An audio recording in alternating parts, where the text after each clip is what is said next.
Keegan Bradley, the New Englander, at the age of 39, playing perhaps the best golf of his career, up to 9 in the United States Ryder Cup rankings. There will be 6 automatics and 6 picks. It's been a talking point really since he was named the U.S. Ryder Cup captain.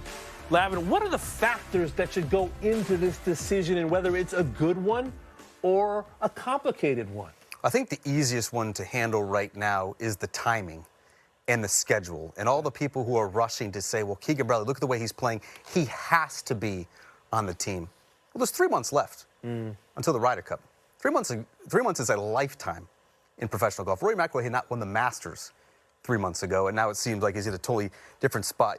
You mentioned the jump from 17th to 9th. He's not inside the top 6. It's not an automatic position there. He was 11th, keep in mind, when he was passed over for a spot 2 years ago, so it wouldn't be unprecedented if he's at sort of the back end of the top 12 that he would be potentially left out. I look at the schedule and the timing and why it's so important is that there's 4 really consequential tournaments that are left. The Open Championship, then the 3 FedEx Cup playoff events. What happens if one of these players who is very much in the mix for one of these spots, whether it's an Andrew Novak or a Cameron Young or a Tony Finau, a Maverick McNeely, what if any of those players wins one of those 4 tournaments? I think that would probably supersede what we've seen from Keegan Bradley to that point. So Signature event, by the way, he just won.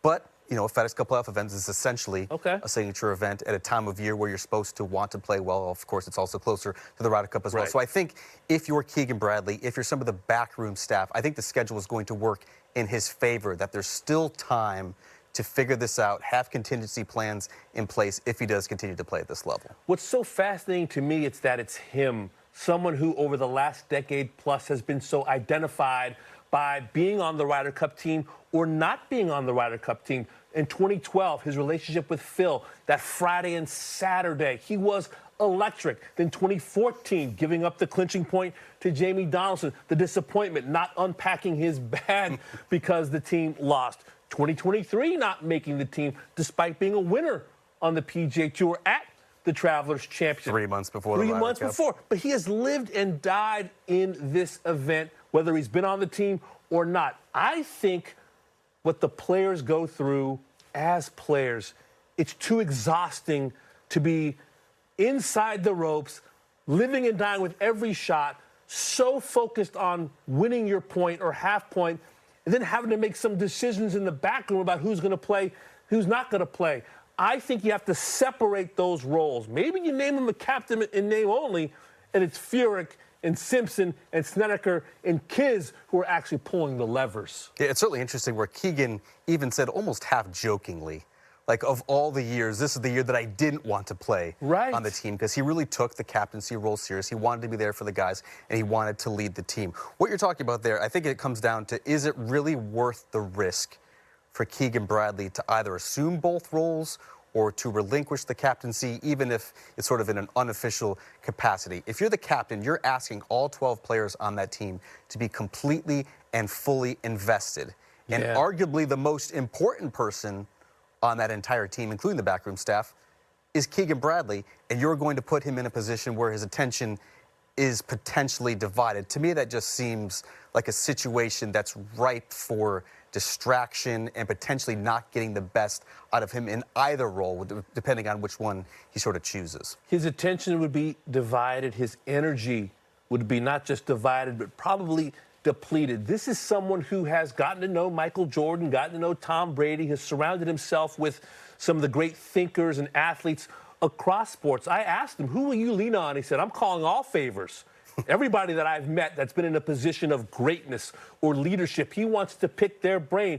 It would be fun to just see him as a captain and see what kind of speeches he's making. What is he doing on that Thursday night ahead of Friday? What's he doing on that Saturday night? What's he telling the media, you know, post-match, post-round? How is he moving the chess pieces around the board? I don't know if he can do that to his highest power while also worrying about trying to take down Jon Rahm or take down Rory McIlroy inside the ropes. Like, I'm sure you could delegate some of the responsibilities, and I'm sure that he's done that to this point. John Wood, the U.S. team manager for the very first time, has taken some of that burden.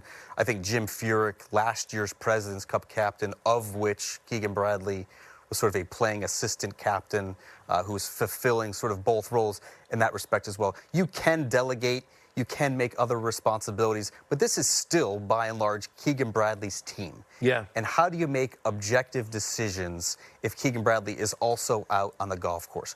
Who has the final say? Who's going to bear the burden? Who's going to meet with the media? Who's going to take the credit and who's going to take the blame? It becomes a very murky situation when all of a sudden the two roles are sort of split. I think the bigger question, Dean, it's one to explore, is Keegan Bradley better suited to be a player on this team, or do you think he makes a better captain? What do you think? That's a great question, and the way he's playing, you look at his numbers, ball striking numbers. 5th best American according to the statistics. Exactly. So is he going to be, if he's essential as a player, if you feel like after Scotty, after Morikawa, after JT, that you need him as a player. This is the guy who got the clinching point. I know he struggled in the last couple of holes at Royal Montreal. He almost didn't get the clinching point. He almost didn't get, but he did get it. Officially, he did, found a way to get it done, and he said his heart was beating out of his chest.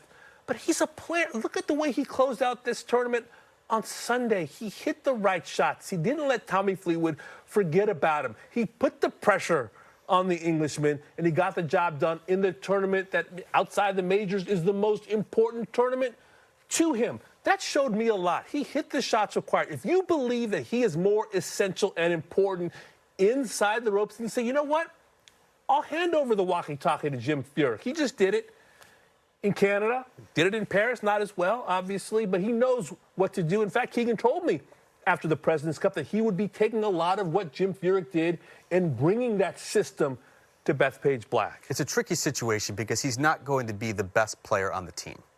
That's going to be Scotty Scheffler or whoever is really riding a red-hot run of form heading into Bethpage Black. He's probably not going to be necessarily the emotional spark plug as well. Justin Thomas, the years that he has been on a Ryder Cup or President's Cup team, has sort of filled that role as well. And so I really think that Keegan Bradley can make a bigger impact as a captain, leaving his imprint on the team, being in all places at once, as opposed to being just sort of in a four balls or a foursomes. You can't really inspire and instill confidence in your team just with one match. This way he can sort of be ubiquitous and just really leave a lasting imprint in the team room and on the golf course, not necessarily with his clubs. I just hope every contingency plan has been checked, every I dotted, every T crossed, because the Europeans right now, streamlined, dangerous, having a fantastic year when you look at the Dietrichs and Rory and Sepp,